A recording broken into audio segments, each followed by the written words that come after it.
It was in the raw, grey interval of a November afternoon that I found my old friend in one of those humours which alternated between fierce mental activity and a languid contempt for the affairs of men.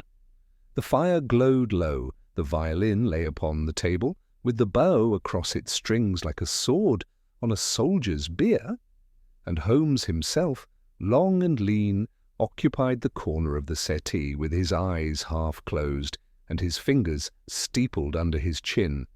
From time to time he drew on his pipe and allowed the smoke to drift upward in thin blue columns that wavered among the chemical retorts upon our mantelpiece. "A case will knock presently, Watson," said he, without opening his eyes. "The city is a drum, and fate carries the stick. You have an appointment, then?"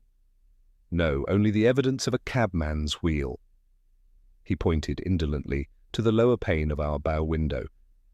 "Observe the arc of splash at the curb, fresh mud, narrow tire, a decent varnish, no growler. The driver set down someone in haste, for he cut far in and nicked the gutter.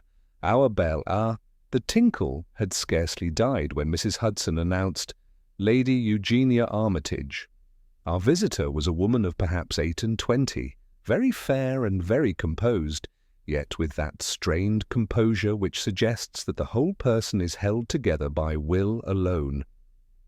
Her garments were handsome, but travel-stained. A grey pelisse bore upon the right sleeve a faint crescent of soot, and a veil, hastily raised, left a lattice of dim marks upon the cheek where tears had dried. "Pray be seated, Lady Eugenia," said Holmes, rising with a grace that belied his languor. "Dr. Watson will take your cloak. You have come from Richmond by the noon train, changing at Clapham Junction. The porter there delayed you with some impertinent curiosity concerning your trunk, and since you have not seen fit to leave your muff at your hotel, the matter that brings you is an urgent one, and not delicacy but fear has driven you to Baker Street." The lady started. "Mr. Holmes, this is said to be marvellous, and I shall not contest it. I have come because I cannot endure a second night in that house, nor the talk that spreads through it. My brother is dead. I am told it was apoplexy. I am told many things, but I saw—" Her voice failed. "I saw a mirror that would not show me." Holmes's eyes opened fully for the first time. "A mirror that would not show you," he repeated, the phrase rolling in the air like a tossed coin. "You are very right to come." She clasped her hands in her lap, and for a moment the only sound was the little crackle of the coal. I set her a glass of water. She thanked me with a faint smile and began her account. My brother, Algernon St. Clair, had taken rooms this season at Ravenscourt House, an old place our father kept in town, though we are more commonly at the Park in Gloucestershire.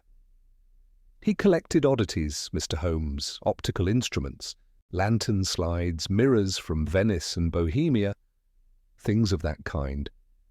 He had lately purchased, from an Italian dealer in Seven Dials, a great standing mirror of dark frame and curious depth. Yesterday afternoon I went to him with some papers relating to our steward's accounts. He seemed out of spirits, yet excited also, speaking of a gentleman he expected upon delicate business. He laughed at me for noticing his agitation, and begged me to look at his new mirror.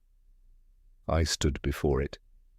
There was nothing, no image of myself at all, only the dim room beyond, as if I were air. "Continue," said Holmes softly. I confess I cried out. My brother, who had been at his desk, ran to me and turned up the gas. "It is a trick of the glass," he said, "something in the silvering."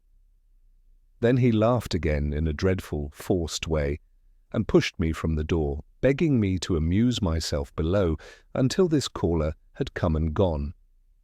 I went down to the drawing-room. I heard footsteps overhead, voices in the corridor, and then, after a time, a thud, as if some heavy article had fallen. The servants came running. We found my brother on the floor of his dressing room, quite dead. The mirror stood there. Oh, that hateful thing. And when poor Mrs. Barton, our housekeeper, turned toward it, there was her face as plain as ever, but for me, still nothing. The physician who was called pronounced apoplexy. Inspector Lestrade of Scotland Yard, who has long tormented our family upon the smallest pretext, agrees that there is nothing to investigate, yet I cannot be easy.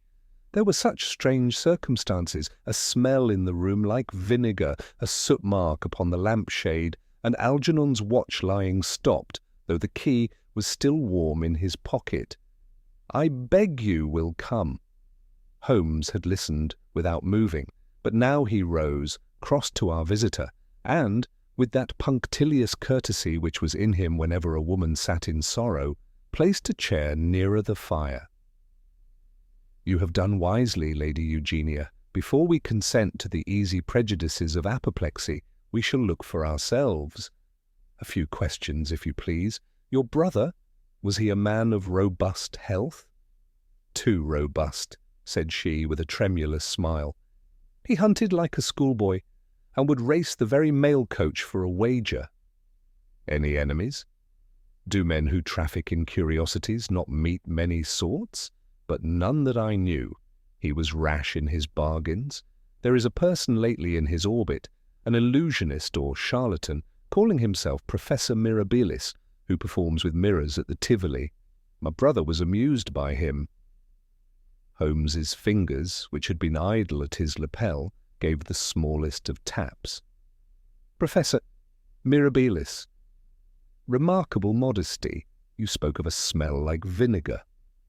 "Yes, Mr. Holmes, sharp and sour. The windows were closed, yet there was a draught. The gas jet burnt low with a little flutter."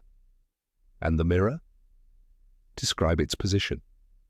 "It stands upon a wheeled base, tall as a man and wider, facing a door that communicates with my brother's dressing-room. Behind it is a wall with a narrow press for boots." "Excellent. And you say that your own figure failed to appear in the glass, while Mrs. Barton's did not?" "That is so." Holmes turned to me. "You will come, Watson?" "Certainly."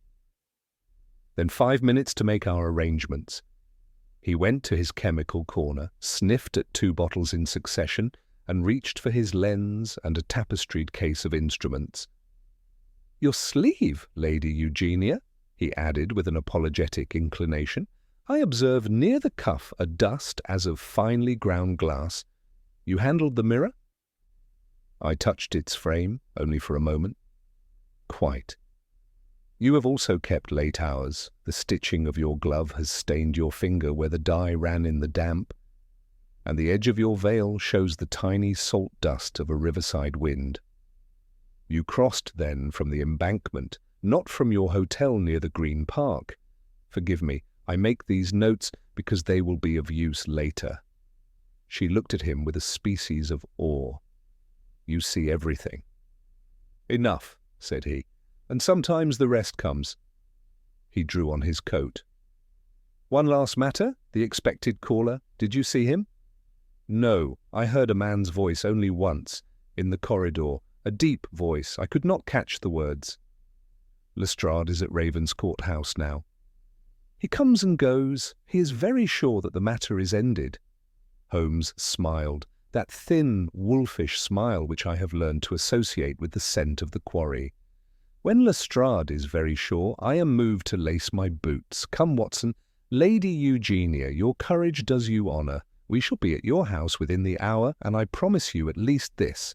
If there is trickery here, we shall not mistake the conjurer's patter for the truth." Our cab bore us rapidly westward, through streets that grew broader and more silent as we left the Strand behind.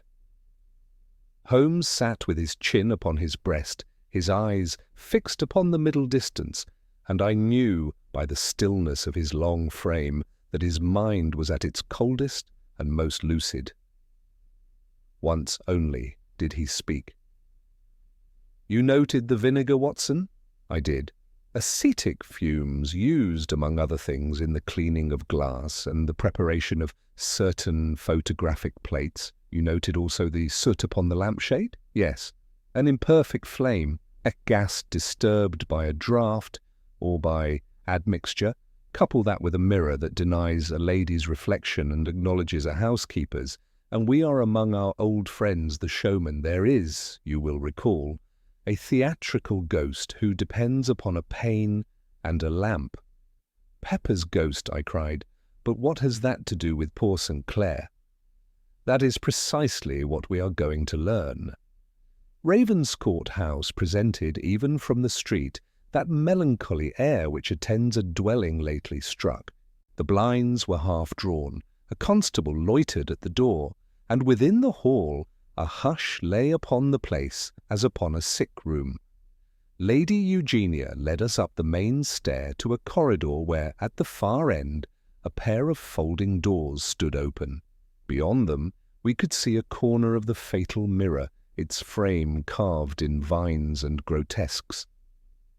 Lestrade emerged as we approached, a small, wiry man, hawk-faced and quick, with his hat pushed back upon his head and a pair of gloves tucked into his belt. He nodded to us with a dry civility.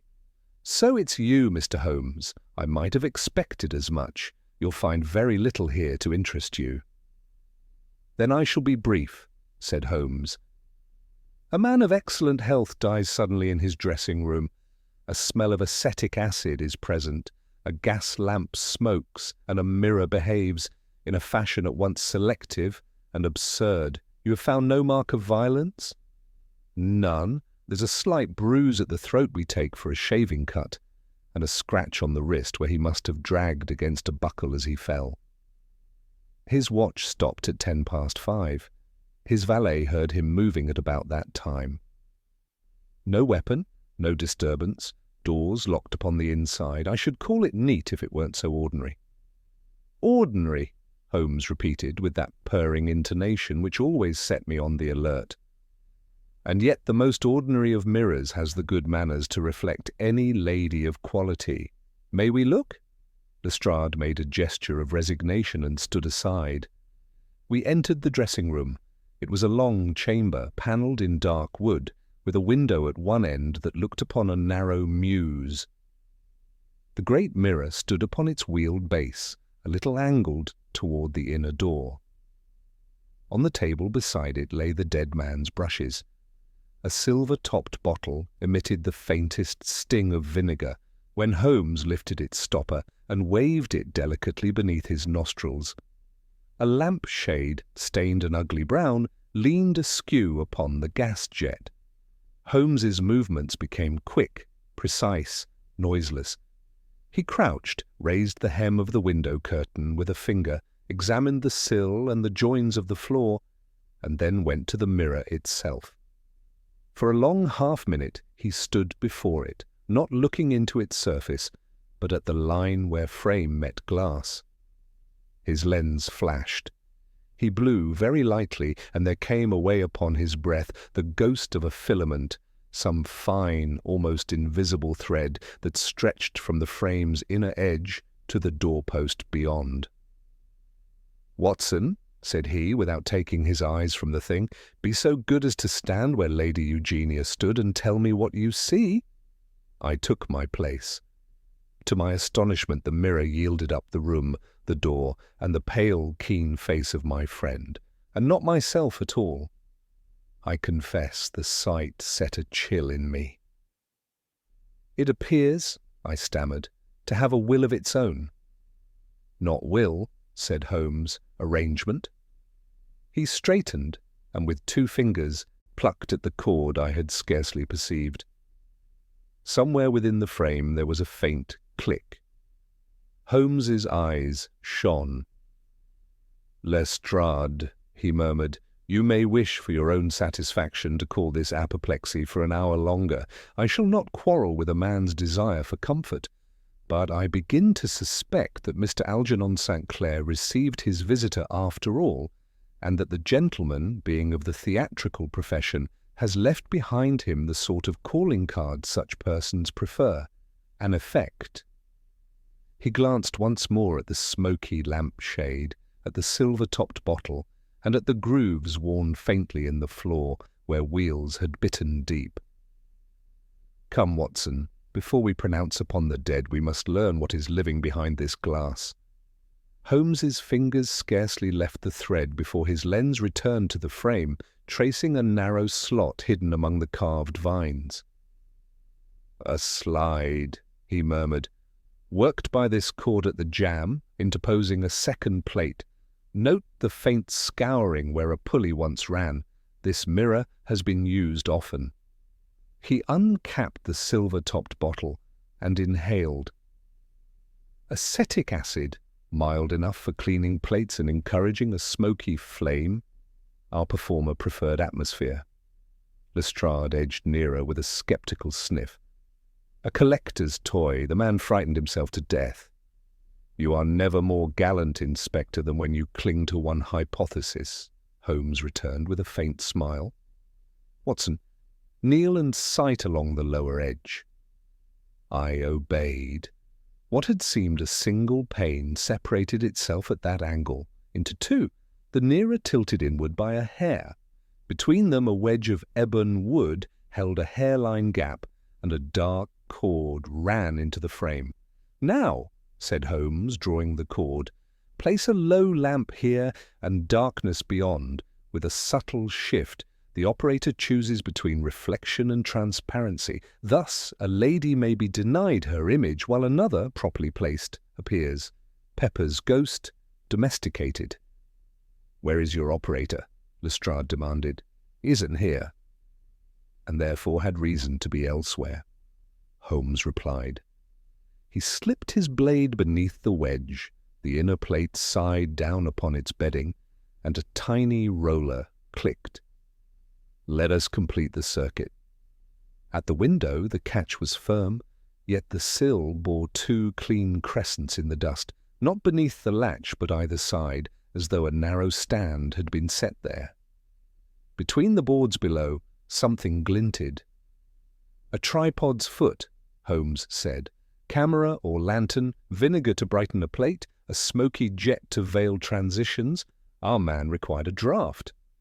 He straightened, faintly amused. "We must visit the cellar." Lady Eugenia, pale but steady, murmured as we followed, "Dr. Watson, was my brother slain?" "I think Mr. Holmes has not yet finished," I answered. His focus, once roused, left nothing unsearched. The cellar stretched beneath the dressing-room like a ship's hold, brick-vaulted, cool and faint with coal. Holmes paced, tapping with his stick. Presently a hollow answered from a square beneath where the mirror stood above. "A void," he said, "newly contrived, the joist shaved, the sawdust swept, but not yet grimed. Our conjurer required a well for his strings." From the coal he plucked a crumpled scrap and smoothed it on his knee. "Professor Mirabilis, the man without a shadow. In the margin, penciled, boldly, Ravenscourt, 5:10. Lestrade whistled. "The time on the watch?" "Apoplexy keeps miserable theatre," Holmes replied, pocketing the bill. "Inspector, send to the Tivoli for Mirabilis's lodgings.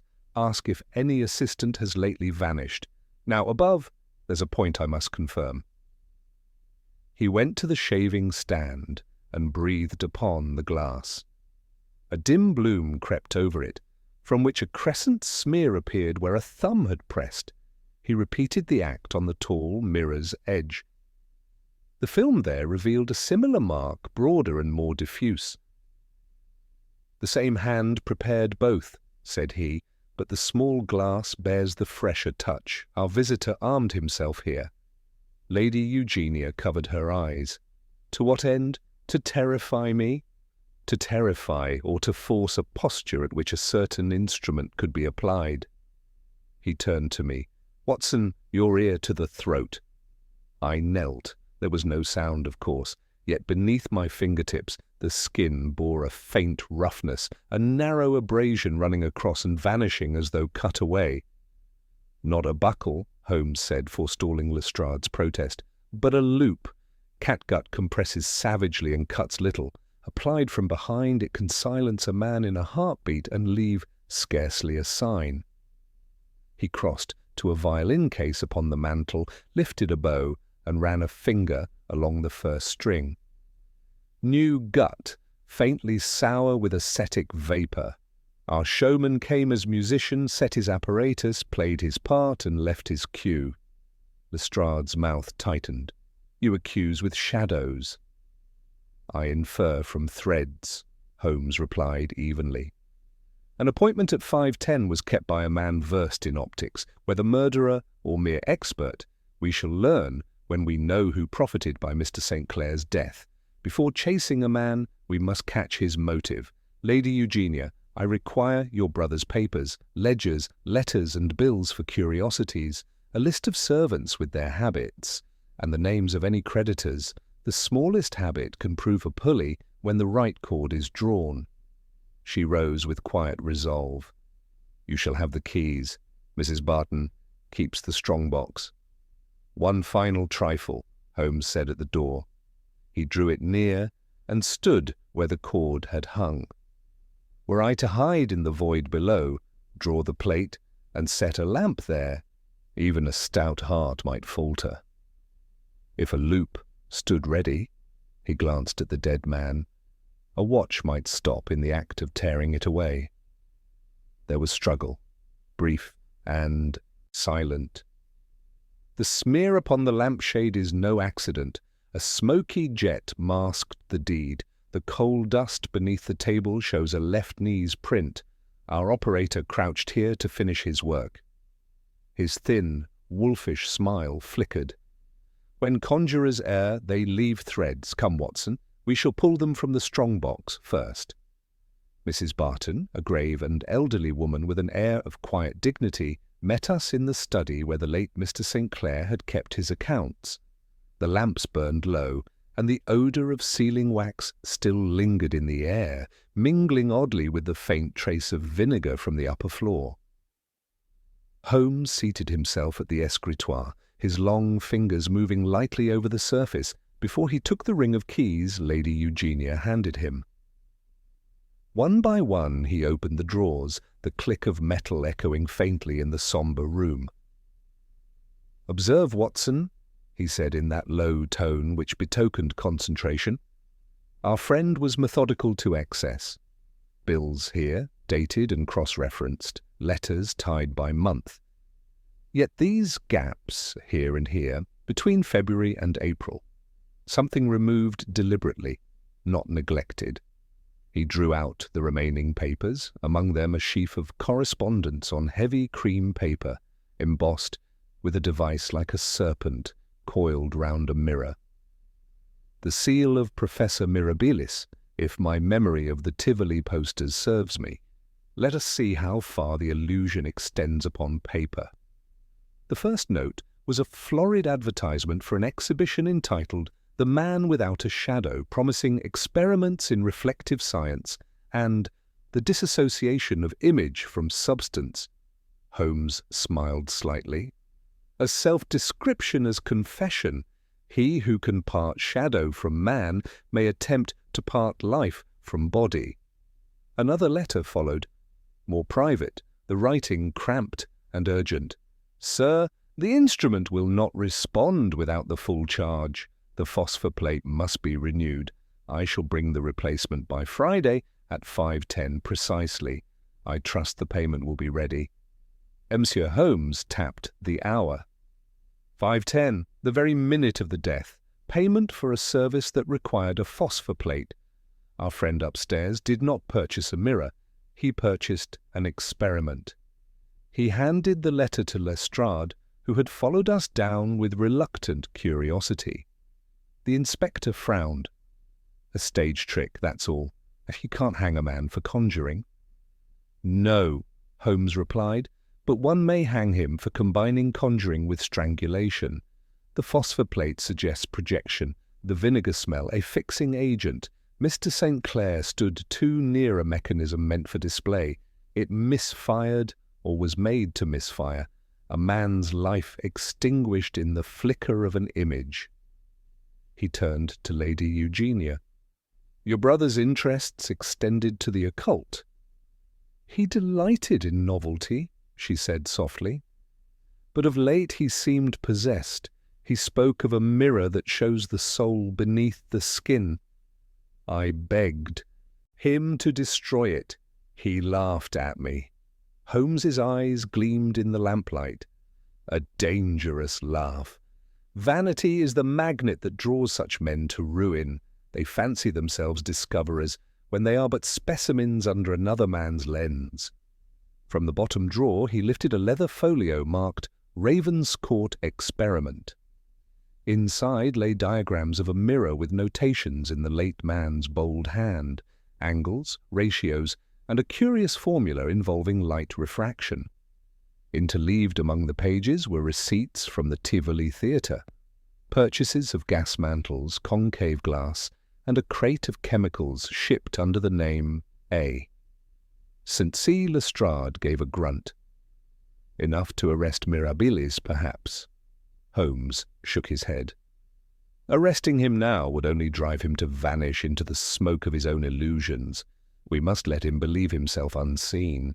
To catch a man who trades in reflections, we must become his mirror." He replaced the documents neatly, pocketing only the most incriminating letter, and turned to Mrs. Barton. "Has anyone called since the tragedy?" "Only a gentleman this morning, sir. Foreign, I think. He asked if the mirror was for sale." Holmes's brows rose. "Foreign? Describe him." "A small man with a beard trimmed to a point, sir, and eyes that never stayed still. He left no name." Holmes looked at me meaningfully. "A confederate, perhaps, anxious to retrieve what evidence remains. Watson, note that, and Lestrade. Place a constable at the door tonight. No one touches the mirror till I return." "Return from where?" the inspector demanded. "The Tivoli," said Holmes. "If the magician performs at 8, he must prepare at 7, and the ghost lantern casts its best light upon the guilty when the stage is dark behind him." Within the hour, we were again in our cab, wheels rattling over wet cobblestones as the fog thickened along the Strand. The gas lamps glowed like yellow moons through vapour. Holmes sat motionless, gloved hands resting upon his knees, his gaze remote yet alive with calculation. "I wonder, Watson," he said after a time, "what it would mean to possess a mirror that denied one's reflection. To the vain, it would be a nightmare. To the guilty, perhaps a mercy. But to a man of science, it might offer temptation enough to risk all."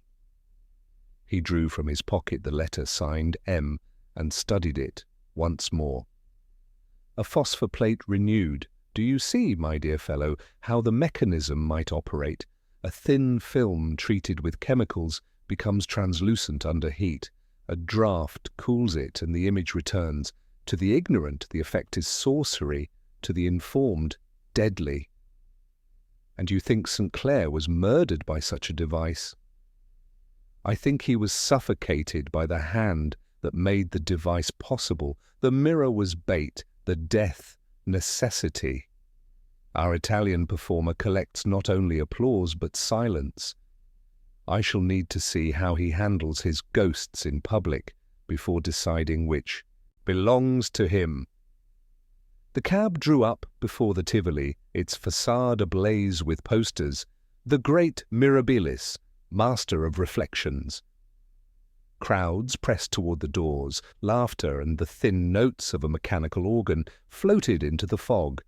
Holmes paid the driver and touched my arm. "Keep your revolver handy but out of sight," he murmured. "And should I vanish upon the stage, Watson, you will know I am only imitating the professor's art." Inside, the theatre smelt of gas and velvet. We took our seats in the shadow of a pillar as the orchestra struck a flourish. A curtain rose upon a polished screen, and out stepped a man clad in black satin, his pointed beard gleaming, his eyes glittering like the very mirrors he worshipped. "Professor Mirabilis," Holmes whispered. And there, behind the glass, his assistant.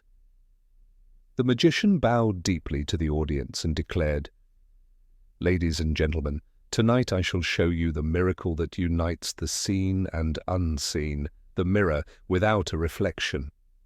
Holmes's hand tightened on my sleeve. "Now, Watson," he breathed, "watch closely. Somewhere in that performance lies the death of Algernon St. Clair, and the means by which I intend to summon his killer from the shadows." The audience hushed as the magician raised his gloved hands toward the towering mirror at center stage. "Observe, ladies and gentlemen," he proclaimed, his accent a faint mix of Italian and something darker, "how light itself obeys the mind of man."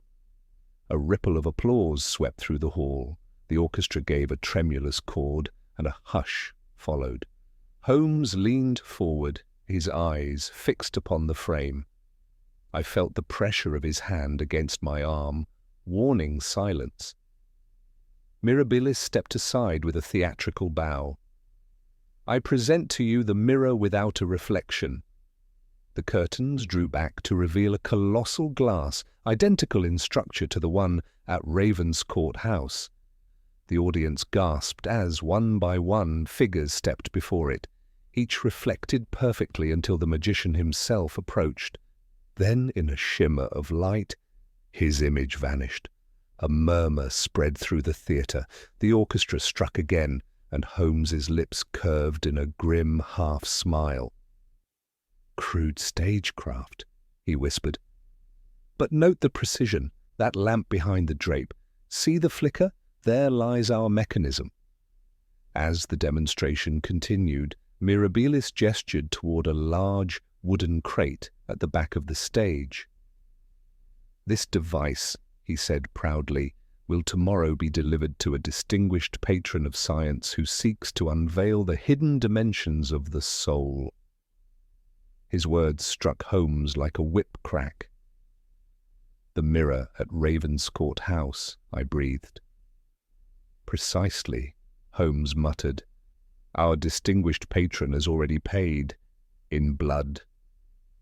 The performance ended to thunderous applause. Mirabilis bowed deeply, the black satin of his coat glinting under the lamps, and disappeared behind the big curtain. Holmes rose at once. "Come, Watson," he said softly. "We are expected backstage." We followed the corridor behind the stalls, slipping through a side door marked "Performers Only." Holmes produced from his pocket a narrow pass, which he flashed at the stagehand with such assurance that the man merely nodded and let us through. Inside, the air was thick with grease paint and the scent of gas. The magician stood at a dressing table, removing his gloves. In the mirror before him I saw his reflection, a fact Holmes noted instantly. "Good evening, Professor," he said lightly. Mirabilis turned, startled, but quickly composed.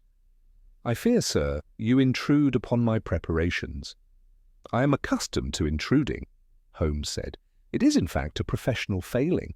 Allow me to present myself. Sherlock Holmes. You may have heard of the name. I wish to discuss your arrangement at Ravenscourt House." The magician froze. A shadow passed across his face before he recovered and gave a small, nervous laugh. "Ah, that unfortunate affair. I was engaged by the late Mr. St. Clair to assist him with a, how shall I put it, scientific illusion. The experiment failed. The poor gentleman was taken ill. I regret it deeply." "Indeed," said Holmes, his tone courteous but cold. "Illness is a broad term. Perhaps you will enlighten us as to the precise nature of your experiment." Mirabilis's fingers toyed with a small silver key that hung from a chain about his neck. "A private matter, sir. The arrangement was between Mr. St. Clair and myself. It concerned the study of reflection and perception. Nothing more." Holmes stepped closer, his eyes glinting. "Then perhaps you can explain why your apparatus left in his house contains a concealed compartment beneath the frame. why the mirror responded differently to different viewers, and why a length of violin string cut and soaked in vinegar was found upon the floor near his body. For the first time, the magician's composure wavered. "You accuse me of what? A tragic accident?" "Of murder," Holmes said simply. There was a silence so complete that I heard the faint hiss of the gas jets. Mirabilis's lips twitched. Then he began to laugh, a low, mocking sound that grew louder until it rang harshly against the dressing-room walls. "Murder, my dear Mr. Holmes, you give me too much credit. The mirror cannot kill." "No," Holmes replied quietly. "But the man behind the mirror can." The magician's laughter faltered. Holmes's hand darted out, seizing the chain at his throat. The silver key came away in Holmes's grasp. "You will forgive my curiosity, Professor. I have a particular fondness for locks, especially those that open secret panels. This, I think, belongs to the frame at Ravenscourt House." Mirabilis's expression hardened. "You go too far, sir?" Holmes pocketed the key and said in that mild voice which was often the prelude to his most dangerous moments, "Not yet. Scotland Yard will go farther. Inspector Lestrade will have a warrant within the hour, but before that I advise you to tell me what became of the photographic plates you used." The magician's eyes flickered. "Destroyed." Holmes's tone sharpened. "Lies waste both our time. The vinegar, the soot, the draught, all indicate a photographic projection. You used light and smoke to erase reflection, to produce the illusion of invisibility. But you misjudged the intensity. The acid vapor poisoned your subject, or else you meant it to. I am indifferent which." Mirabilis backed toward the curtain. "You cannot prove—" He stopped. The door behind him had opened silently, and Lestrade himself stood framed in the entrance, a pair of constables at his heels. Holmes's eyes never left the magician's face. "Ah," he murmured, "punctual as ever." Lestrade stepped forward briskly. "Professor Mirabilis, I have a warrant for your arrest on suspicion of the willful murder of Mr. Algernon St. Clair. You will come quietly." For an instant I thought the magician would surrender. Then his hand darted to the table. The lamp crashed to the floor, the room filled with acrid smoke. Holmes sprang toward him, but the door slammed shut, and when we forced it open seconds later, the man was gone. The window at the rear hung open, a rope trailing into the fog beyond. Holmes leaned out, peering into the darkness where the rope vanished among the rooftops. "Gone," he said calmly. "The man of mirrors has dissolved into his own reflection, but he cannot hide the key I took, nor the trail he leaves behind." He turned back into the smoky room, where the shattered lamp still hissed faintly. "Watson," he said, his voice steady, "by tomorrow's dawn we shall see what secrets lie behind that glass, for no man who plays with light can ever wholly escape its illumination." The night air struck chill as we stepped from the Tivoli into the drifting fog. The theatre's brilliance dwindled behind us, its music fading into a faint, mocking echo. Holmes walked swiftly, his coat flaring in the wind, his face set in that pale, abstracted mask which meant his mind was leaping ahead of us all. Lestrade kept pace grimly, muttering over the magician's escape. "We had him, blast it! Another 2 seconds and the bracelets would have been on his wrists." Holmes made no reply. He turned into a narrow side street, halted under a lamp, and drew the silver key from his pocket. The metal glinted faintly. "He will not run far," he said. "Men of the theatrical sort cannot live without an audience. His vanity will draw him back to his stage or his workroom, and I intend to be waiting when he does." Lestrade grunted. "Then where to, Mr. Holmes? The man's vanished into smoke." Holmes's eyes lifted toward the faint outline of Big Ben through the fog. To Ravenscourt House. The mirror holds the rest of the story. The professor's trick was not merely optical, it was mechanical. Somewhere behind that glass lies the true design. We shall open it with this key. Our cab rattled through near-empty streets toward Richmond. The ride was long, the fog thickening with every mile, but Holmes remained silent, occasionally tapping the key against his knee, the rhythm sharp and deliberate. When at last we reached Ravenscourt House, the constable on duty admitted us with a respectful nod. The corridors within were heavy with stillness, the air unmoved since our departure. Lady Eugenia had retired, leaving instructions that we might come and go as needed. The mirror stood waiting at the end of the corridor like some sentinel in the dark. Holmes approached it without hesitation. "Watson, the lamp." I fetched a candle from the hall table and brought it near. Holmes crouched, inserting the silver key into a small aperture cunningly hidden among the carvings. There was a faint metallic click, and the entire frame gave a shudder. A concealed panel slid open at the back, revealing a compartment no larger than a man's chest. Within lay a small wooden box, its lid fitted with brass clasps. Holmes opened it carefully. Inside, cushioned in velvet, was a folded paper, several glass slides, and a notebook bound in black leather. He laid them upon the table and turned the pages. The first lines were written in Sinclair's hand. Experiment number 47. Projection through partial reflection. Subject, self. Holmes read on silently, his eyes narrowing. "Watson, this is a record of progressive trials. The earlier notes concern harmless optical tests, light, silvering, refraction. But these later entries, here we see the shift." He read aloud. "Assistant secured from Professor M. Apparatus improved. Test of mirror without reflection successful. Sensation peculiar, giddiness, constriction of breath. Temperature of chamber rose abruptly. M insists effect is transient. Further trial tomorrow, 5:10. Holmes's voice fell to a whisper. "And that was the hour of death." Lestrade rubbed his chin. "So the fool poisoned himself with his own toy." Holmes shook his head. "No, Inspector. Observe, temperature rose abruptly. There was a draught that day, yet she smelled vinegar. The chemical used upon the plate reacts with heat and oxygen, releasing vapor. It numbs the lungs, clouds the brain." St. Clair might have recovered had someone opened the door, but Mirabilis turned the key and watched him die. He closed the book gently. "The question is why? What profit lies in so theatrical a death?" Lestrade gave a snort. "Jealousy, blackmail, money, take your pick."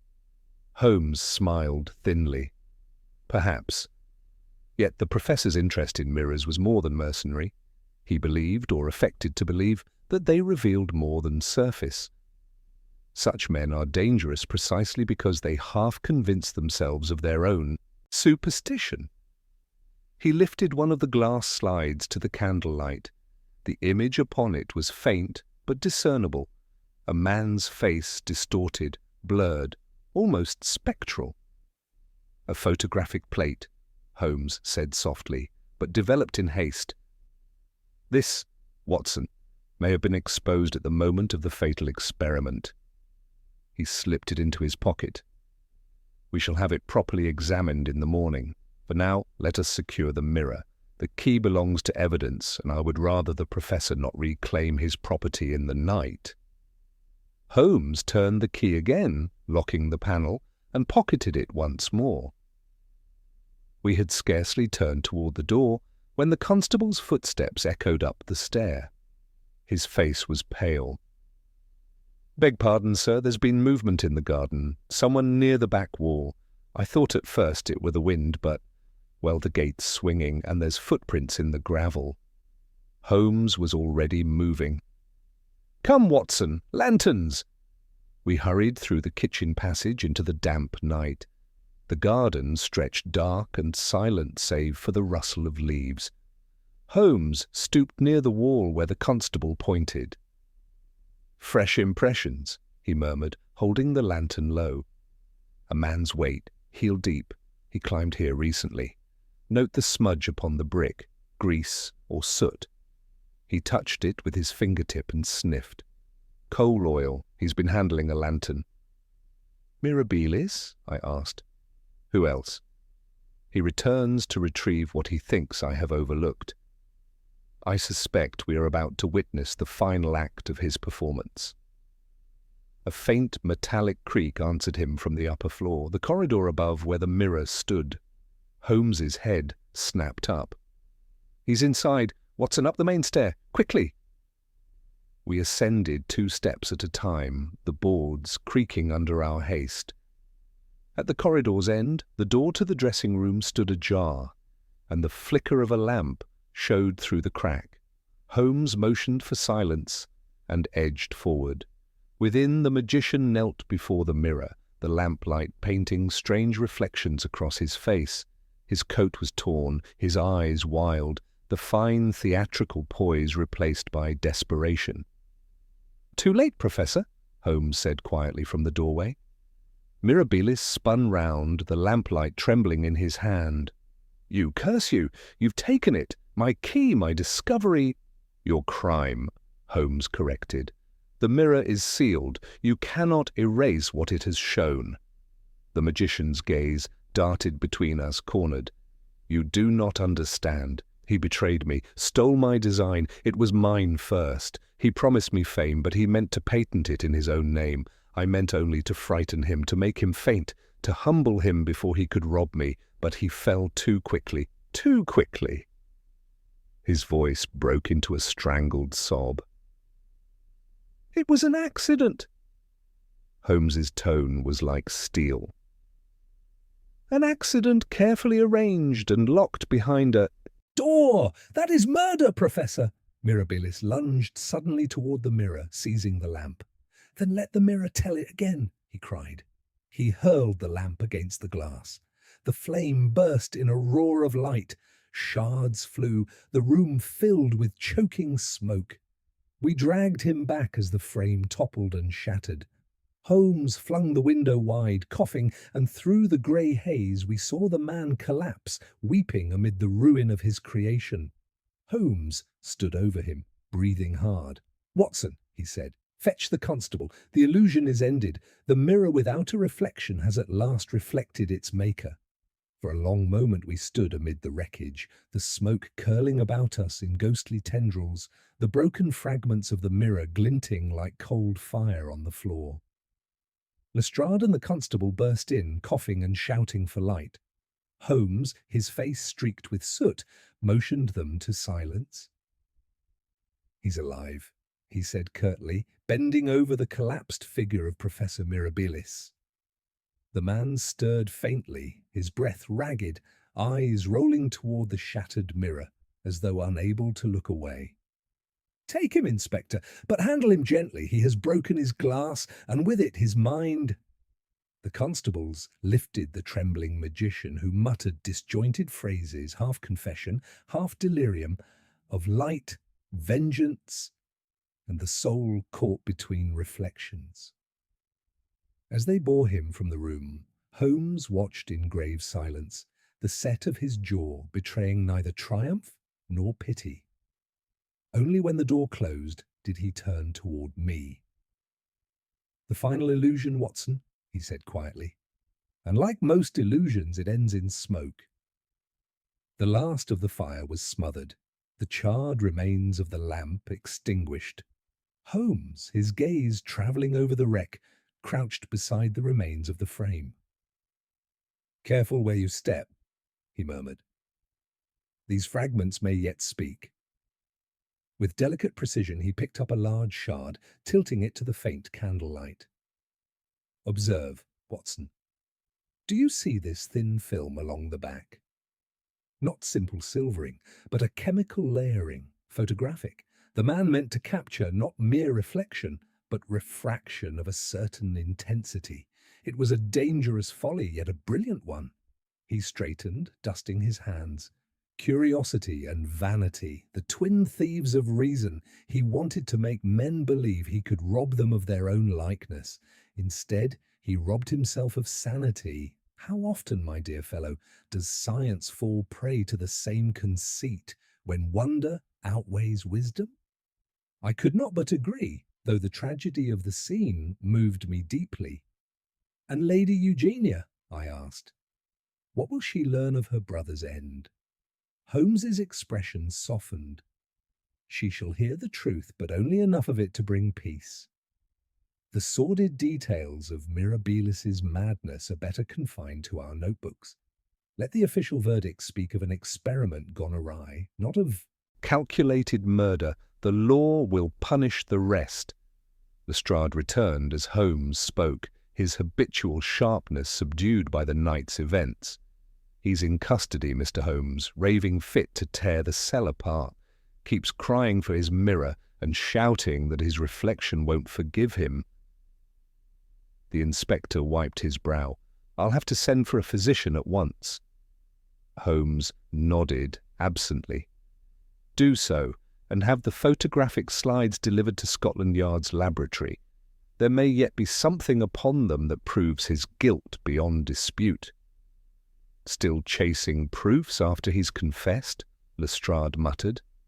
Holmes's smile was faint. A confession under delirium may move a judge's sympathy, but a captured image, that is evidence the mind cannot retract.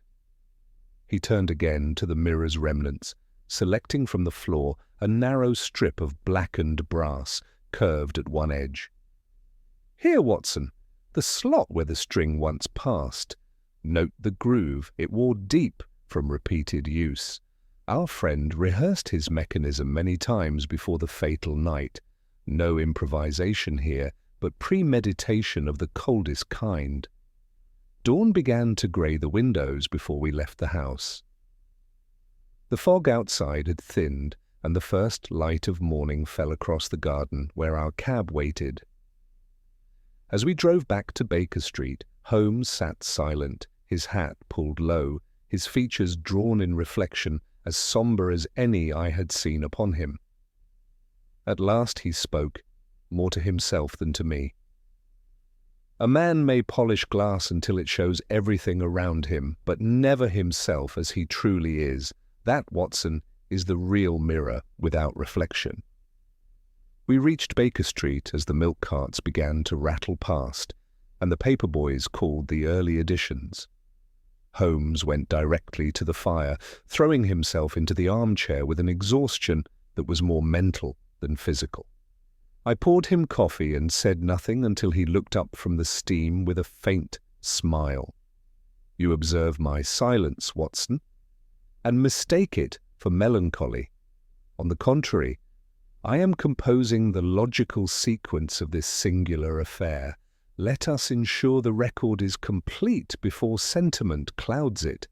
He gestured for his notebook, and as I handed it to him, he began to dictate in that rapid, precise manner of his. The motive, professional envy and wounded vanity. The means, a volatile chemical mixture generating vapors under heat. The method, disguised as scientific demonstration. The fatal error, assuming that intellect could be absolved from conscience. He paused, tapping the pen against his knee. Every crime has its equation, Watson. In this one, ambition multiplied by deceit equaled destruction. You speak almost with pity, I ventured. Holmes sighed. Because he was not a common villain. He was a mind distorted, not a brute corrupted.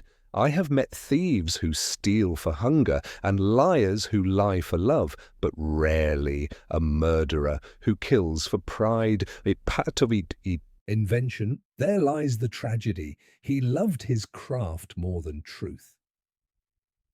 For some minutes the crackle of the fire was our only companion. Outside, the bells of St. Mary le Bow tolled 8. Holmes closed the notebook with a snap. It will not be long before Lestrade comes for the formal statement. He will no doubt claim half the credit, but I am content to let him. His reward lies in headlines, mine lies in understanding. He rose, went to the window, and looked out upon the pale light spreading through the London mist. Strange, is it not, Watson, how every illusion ends in daylight? Even those of the mind. There came a knock at the door. Mrs. Hudson entered with a telegram upon a tray. Holmes opened it, scanned the lines, and handed it to me. From Lestrade, Mirabile is dead. Seizure before dawn. Case closed. Holmes's face betrayed no surprise. He turned back to the fire, the telegram curling between his fingers. So ends the professor's last performance, he murmured. His final illusion. A man disappearing not in light, but into darkness. I watched him as he dropped the paper into the flames and settled once more into his chair, the glow of the fire reflecting faintly in his grey eyes.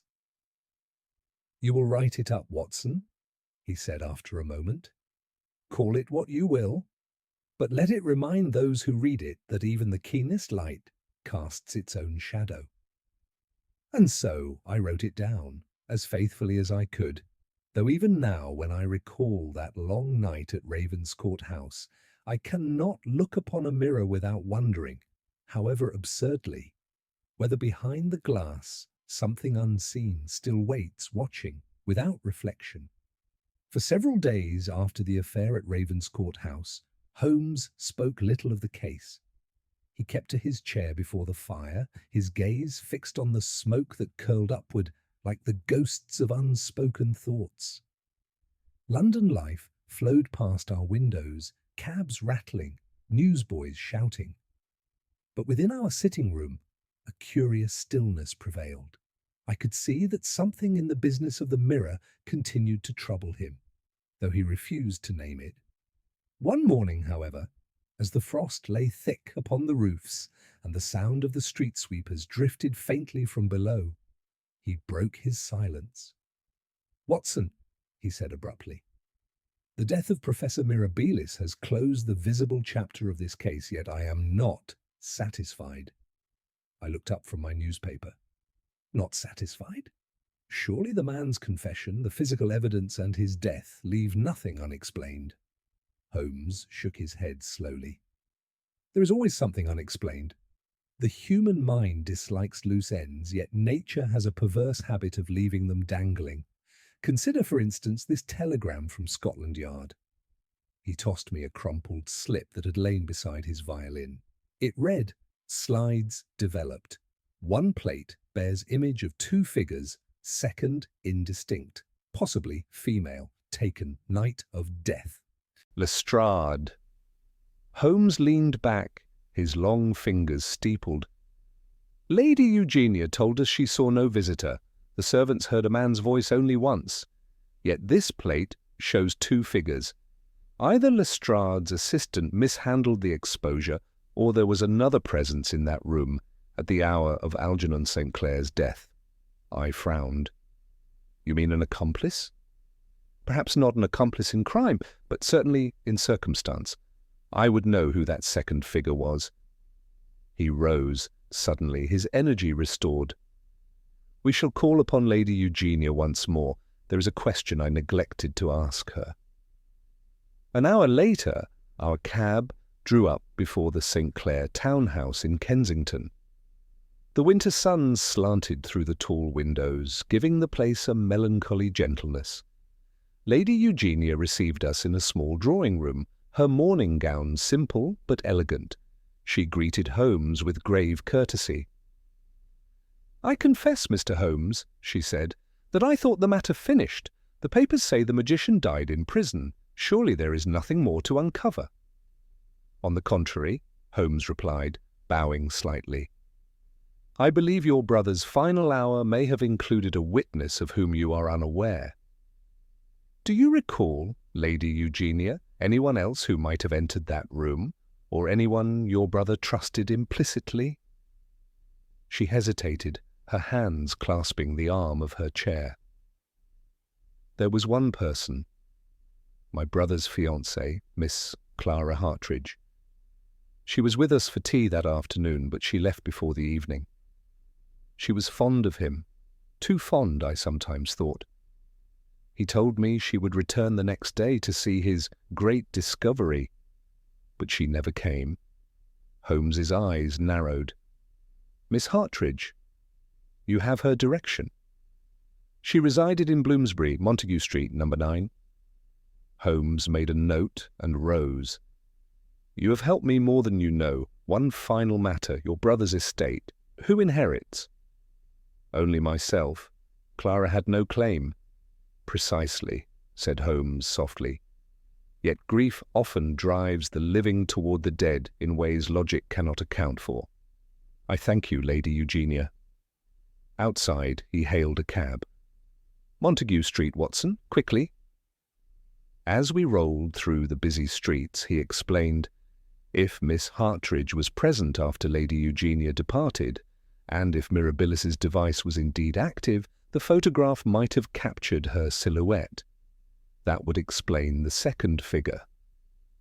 Yet what interest had she in St. Clair's experiment? Love can make accomplices of the innocent. The house in Montague Street was narrow and respectable. A maid admitted us reluctantly, but at the sound of Holmes's name, a voice from above called, "Send them up."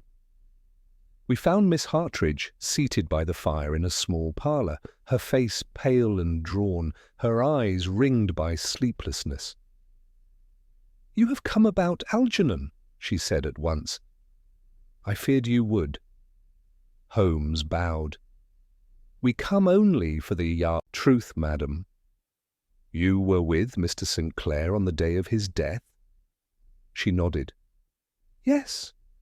He wished to show me something, a marvel, he called it. But I grew frightened when I saw that mirror. He said it could divide the spirit from its shadow, that it would prove the soul's existence. I thought he jested, but when he stood before it and vanished, "Oh, Mr. Holmes," I screamed. There was a man behind the frame, Mirabilis, though I did not know his name then. He cursed me to silence. He said Algernon had fainted, and that I must go at once or be blamed. I ran. I told no one, and then came the news of his death. Her voice broke into sobs. Holmes regarded her with grave sympathy. "You should have spoken, Miss Hartridge. Silence, however born, is a dangerous companion." She lifted her tear-streaked face. "Would it have saved him?" Holmes's reply was measured. "No, but it would have spared you this torment." He paced the length of the room, his coat-tails whispering against the carpet. "You confirm, then, that Mirabilis was present when the fatal experiment began. That completes the last gap in our chain. The second figure in the photograph is you." She looked startled. "Then my image still exists?" "For now," Holmes said. "It will remain locked in police evidence. I shall see it never falls into curious hands." He paused at the door. "One question more, Miss Hartridge. Did Mr. St. Clair ever mention what he hoped to gain from that experiment?" She hesitated. "He said it would make him immortal in the eyes of science, that his reflection would live when he no longer could." Holmes inclined his head gravely. "And so it has. Good day, madam." When we were once more in the street, I asked, "Then the case is truly finished?" Holmes gave a faint smile. "Finished in law, yes, but in the theatre of human folly the curtain never falls. Each man builds his own mirror, Watson. Some polish it with reason, others stain it with madness. And now, if you will forgive me, I intend to cleanse my own mind of this reflection by turning it toward the violin." He hailed a cab, and we rode home in thoughtful silence, the fog closing behind us like a curtain upon the final act of that dark performance. That evening found us once again before the hearth of Baker Street, the soft hiss of the gas lamps mingling with the faint hum of London beyond the frosted panes. Holmes sat motionless, his violin untouched upon the table beside him, his gaze fixed not upon the fire, but upon some inner vision that only his restless mind could conjure. I had long since learned that such silences were preludes to revelation. Yet that night something deeper, almost melancholic, shadowed his composure. At last he spoke without turning. "Watson, there is a point which remains unsolved, not in fact, but in philosophy. We have concluded the earthly affair, St. Clair dead by the folly of another, Mirabilis destroyed by the weight of his own illusion, and the lady absolved by truth. Yet I find myself haunted by one question. What did St. Clair see in that final moment when the mirror refused him?" I laid aside the notes I had been compiling. "You think there was more to the device than trickery?" Holmes's thin smile flickered in the half-light. "I think the trick lay not in the mirror, but in the man. Every invention, Watson, is a reflection of its maker's mind. Mirabilis sought to bend light itself, to shape perception, yet he stumbled upon the darker experiment of conscience. The mirror was empty because St. Clair, for all his brilliance, could not bear the truth of his own motives. That is the kind of blindness no glass can mend." He fell silent again, and I was content to let his thoughts wander where they pleased, until the sudden clatter of the letter slot drew both our eyes toward the door. Mrs. Hudson appeared a moment later with a small envelope. Holmes took it, slit it open with his penknife, and unfolded the single sheet within. His eyes scanned the contents swiftly, and for the first time since the affair had ended, I saw the old fire rekindle in them. "Curious, most curious," he murmured. "Watson, would you kindly read this aloud?" I did so. The letter was unsigned and written in a delicate, almost tremulous hand. "You think the mirror shattered, but glass breaks only where light strikes. Come to the old workshop on Fleet Lane before midnight if you would see what remains unseen. Bring no police." I looked up, startled. "A hoax, surely?" Holmes's eyes gleamed. "A hoax, perhaps, but I have never resisted the call of curiosity. Fleet Lane, Watson, lies near the river, and the hour is late enough to suit our purpose. Shall we?" We wrapped ourselves against the cold and ventured into the mist. The city seemed subdued, its clamour dulled by fog and frost. Holmes walked swiftly, his long stride unbroken by hesitation. "If this letter is genuine," he said, "it can have come from only one of two hands, Lady Eugenia's or Miss Hartridge's. The former has no reason for secrecy, the latter every reason for guilt. Yet the phrasing suggests neither. There is intelligence in the construction, and art in the ambiguity." We reached Fleet Lane, a crooked alley running between warehouses and shuttered workshops. A single lamp burned at the far end, throwing thin shadows over the cobblestones. Holmes paused before a narrow door marked only with a weathered brass plate. He examined the lock by touch, then produced a thin sliver of steel from his pocket. The mechanism yielded with a soft click, and we entered. Inside, the air was thick with dust and the faint scent of chemicals. Beneath a shroud of cloth, a large shape loomed against the wall. Holmes drew the cover aside, and there, to my astonishment, stood a second mirror. Not broken, not tarnished, but intact, gleaming faintly even in the gloom. "The twin of the first," Holmes breathed. "So he built two?" We stepped closer.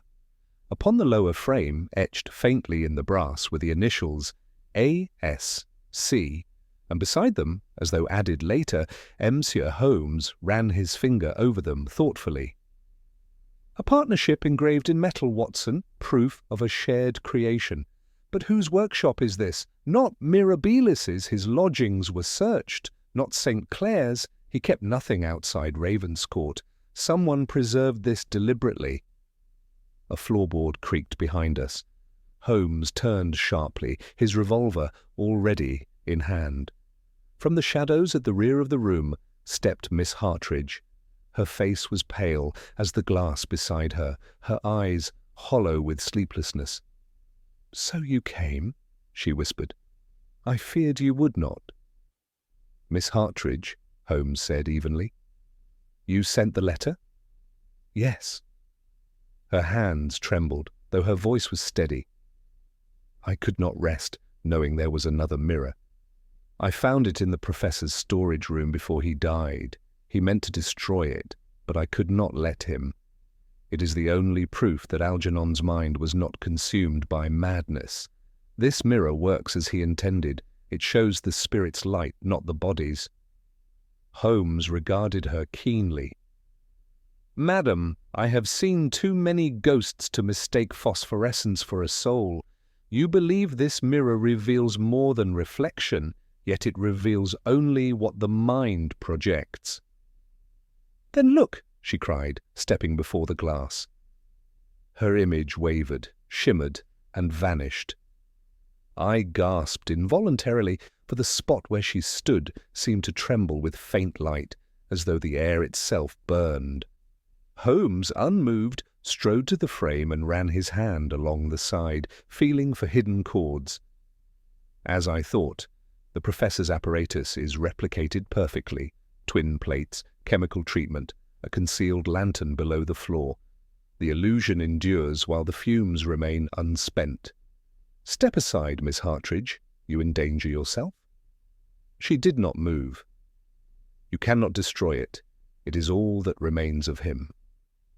Holmes's voice softened, but it held iron beneath. "What remains of him, madam, is memory and mercy. This device killed the man you loved and nearly your own reason. Do not let it claim you as well." She stared at him as if waking from a dream. Then with a sudden shudder she turned away, burying her face in her hands. Holmes seized the lantern from beneath the frame and doused it in the bucket of sand by the wall. The light died, and with it the shimmering illusion faded. The mirror reflected once more only the dim outline of the room, and of ourselves, two men and a woman drawn together by tragedy and invention. Holmes placed a hand upon her shoulder. "Go home, Miss Hartridge. Leave the rest to time." When we emerged into the night, the fog had thickened again, veiling the street in silence. Holmes paused beneath the flickering lamp. "It seems, Watson," he said quietly, "that even when a case ends, its shadows remain. The mirror without reflection has taught me this much, that the dead never truly vanish. They live on in the errors we repeat." We walked back through the sleeping city, the sound of our footsteps lost in the mist, and I knew that though the case was ended, its image, like a ghost caught in glass, would haunt both our minds for many nights to come. The fog was thinning when we reached Baker Street, but the mystery seemed to have deepened rather than dispersed. Holmes said little on the drive back. He sat with his chin sunk into his scarf, the gleam of the street lamps flickering across his eyes like fragments of some unformed idea. When at last we entered our rooms, he went straight to the hearth and stood before it, hands clasped behind his back, the fire painting restless shadows across the walls. "I have been wrong, Watson," he said at length, with a quietness more unsettling than any outburst. "Not in deduction, but in assumption. I believed the mirror to be the end of the matter, a symbol, an instrument, a curiosity destroyed. Yet something tonight tells me it remains what it was always meant to be, a doorway."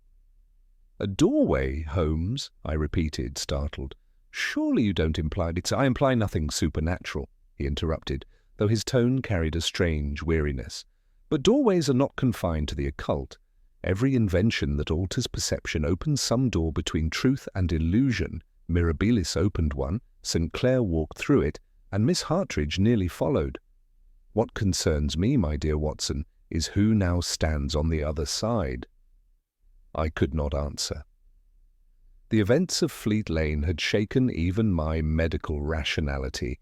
The sight of that shimmering light, its pulse, its unnatural silence, had left a residue in the mind that reason could not quite wash away. I poured 2 glasses of brandy and set one beside him. He took it absently, his eyes fixed upon the coals. "The mirror we saw tonight," he continued, "was not identical in behaviour to the first. The professor's craftsmanship was precise, yet the reaction to light was reversed. Do you recall how the image faded when she stepped forward? It should have intensified. Someone has altered the balance of the lenses. That means the device has been modified since his death, and not by Miss Hartridge, whose ignorance of its construction was evident." "You suspect another?" "I suspect continuity," he said gravely.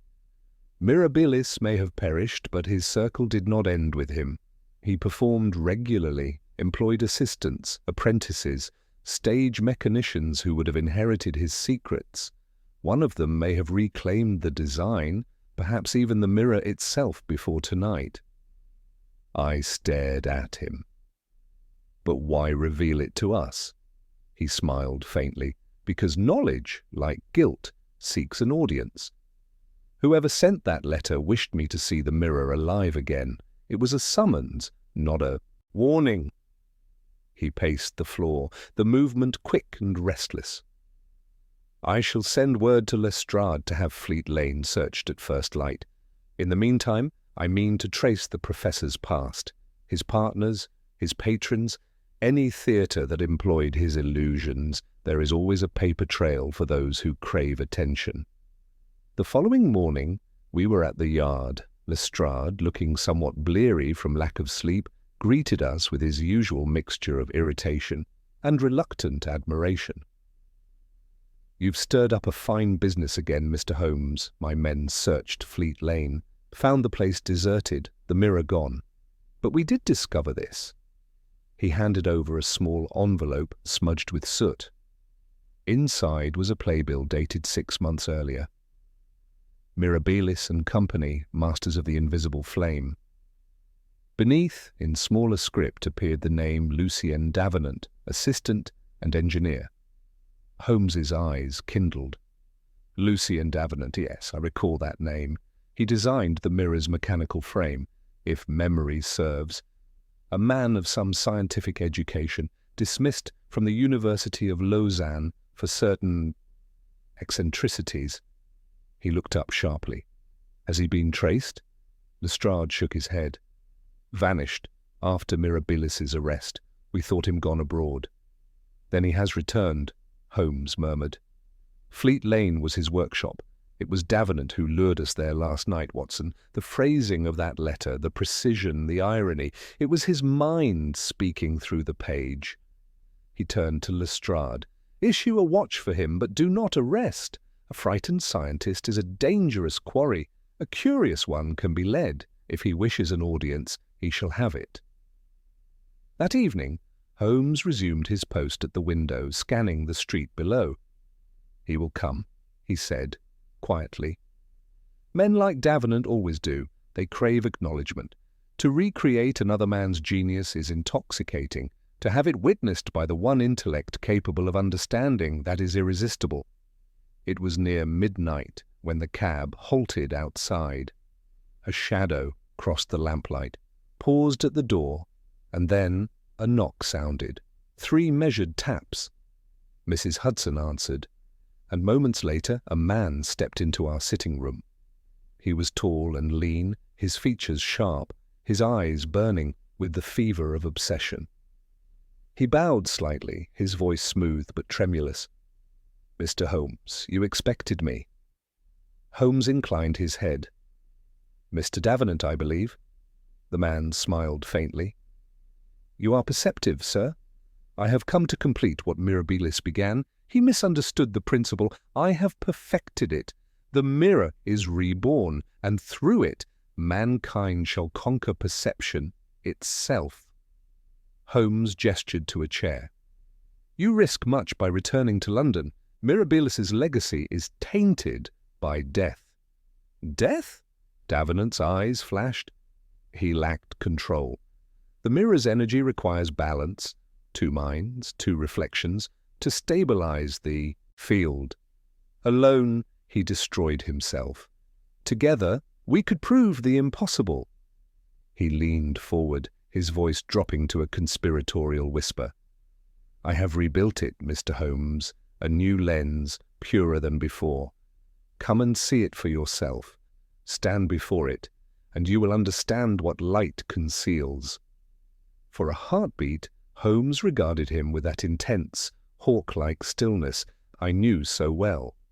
Then he said softly, "Very well, Mr. Davenant. I shall come." Davenant's expression brightened with something perilously close to reverence. "Tomorrow night, then, midnight, at the old theatre in Hammersmith. Bring no one. The mirror awaits its final witness." He rose, bowed once more, and vanished into the fog as silently as he had come. Holmes remained by the window long after he had gone. "Watson," he said at last, "we are about to look into the last reflection of this mystery, and I fear it may show more than either of us is ready to see." The following day passed in a state of uneasy expectation. Holmes was uncharacteristically silent through breakfast, pacing the sitting-room floor with the rhythmic patience of a predator. From time to time he paused by the window, gazing out into the bleak, smoke-filled street, his eyes following the restless currents of London life as if searching for meaning in their movement. I knew better than to interrupt him. When he was thus, his thoughts ran deeper than any question could reach. By late afternoon he spoke at last, turning toward me with an air of decision. "Watson, tonight's appointment will mark the end of this affair. Davenant is a man of intellect unhinged by his own brilliance. He invites me not to trap, but to convert, to make me witness to the illusion he worships. Such men destroy themselves when the mirror no longer flatters their genius. But to prevent a greater catastrophe, we must go." "I suppose you mean to attend despite his warning," I said, though I already knew the answer. "Indeed, but you, my dear fellow, will not be far. I shall enter the theatre alone, as he insists. You will remain nearby with Lestrade's men, ready to intervene the moment I give signal." A light flashed thrice from within. "This is no mere exhibition, Watson. It is an experiment performed upon the edge of sanity." The evening deepened into a cruel, damp cold as we set out for Hammersmith. The streets were half deserted. Fog crawled along the gas lamps like smoke escaping from the city's lungs. When at last the cab turned into a narrow lane, the theatre loomed before us, its facade cracked and weary, its windows boarded save for one faintly glowing pane above the entrance. The air smelled of dust and coal. Holmes alighted with his usual calm and clasped my shoulder. "Remember, Watson, light thrice, then act. Whatever happens, do not lose faith in logic. Illusion depends upon the surrender of reason. Keep yours intact." With that, he vanished through the doors. I stationed myself at the alley's mouth, where the mist offered concealment. The minutes dragged like hours. I could see no movement within, save for the faint pulse of light filtering through the upper window. Then, faintly, the sound of a voice reached me, Davenant's, high, fervent, almost ecstatic. Another voice replied, lower, firm, unmistakably Holmes's. Inside, as I learned later, Davenant led him through the darkened rows of broken seats to the stage, where a great mirror stood beneath a web of wires and lamps. "Do you see, Holmes?" he cried, his voice trembling between pride and madness. "The mirror breathes, it answers the living mind, it takes what is hidden and gives it form." Holmes regarded the device with cold curiosity. "You have improved upon Mirabilis's design," he said quietly. "But you forget that reflection is impartial. It shows what exists, not what one wishes to see." "Ah," Davenant laughed wildly. "You speak as a man still bound to the ordinary laws of light. I have freed myself from them. Watch!" He moved to the side of the stage, turning several knobs. The lamps dimmed, then brightened again with a bluish glare. The air grew thick and acrid. The mirror began to hum, faintly at first, then with a rising vibration that set the boards beneath their feet trembling. Holmes saw within the glass the ghostly outline of a man's figure, his own. Then, as the light shifted, the form beside it of another pale and indistinct, resembling Algernon St. Clair. "An impressive effect," Holmes observed, his voice steady though his pulse quickened. "A photographic illusion by reflected vapour, perhaps mixed with phosphor. You have merely replicated the fatal error that killed your master." "Error!" Davenant cried, his eyes gleaming. "No, revelation. He died because he fought against what he saw. You, Mr. Holmes, will not resist. You will understand." He reached toward a lever at the base of the frame. The hum deepened, turning to a shrill, vibrating tone that filled the theatre like the resonance of unseen strings. The image in the mirror shifted. Holmes's reflection faded while the second figure solidified, its face contorted as though in anguish. A faint wind stirred, though no door or window was open. Outside I saw the first flash of light from the window, then a second. I signalled the men to prepare. Before the third came, there was a sound that froze the blood, a cry, sharp and inhuman, followed by the shattering of glass. We rushed the doors. Within, the air was thick with smoke and blinding light. The mirror had burst into 1,000 fragments, the shards glittering like frozen fire upon the stage. Davenant lay sprawled at its base, motionless, his hand still clutched around the lever. Holmes stood nearby, pale but uninjured, his coat torn by the explosion of glass. I reached him in a moment. "Good God, Holmes, what happened?" He turned to me, his eyes distant, as if still, seeing what no one else could. "The end of the illusion, Watson." Davenant pushed his own mechanism beyond control. The gas reacted with the chemical plates. It was no apparition that struck him down, but his own ambition ignited. He looked toward the shattered remains. He saw what he wished to see and perished in believing it. Lestrade and his men secured the scene, while Holmes knelt to examine what was left of the device. Among the fragments, he retrieved a small, scorched notebook, the same kind Mirabilis had used. Its final page, half-burned, bore a single line written in a trembling hand. "The mirror sees beyond the man." Holmes closed it without comment. Outside, the cold air felt almost cleansing after the poisonous heat within. The inspector shook his head. Another madman undone by his own cleverness. It seems the world's better off without such mirrors. Holmes gave no reply. He stood for a long while, staring up at the faint light filtering through the smoke. "No, Lestrade," he said at last. "The world will make them again. The tools may change, but the impulse endures. To look too closely at one's own reflection and mistake it for truth." As we rode home through the dim, sleeping streets, the dawn beginning to silver the rooftops, Holmes sat silent beside me. Only when Baker Street came into view did he speak, his tone thoughtful but subdued. "This case, Watson, has shown me one thing above all, that the line between reason and obsession is as thin as glass. Break it, and even the clearest mind may find no reflection to return to." I could find no words to answer him.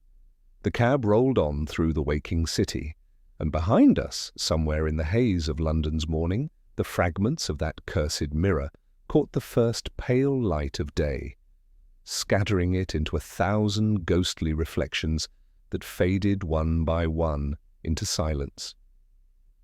The days following the catastrophe at the Hammersmith Theatre passed in an atmosphere of strange quietude.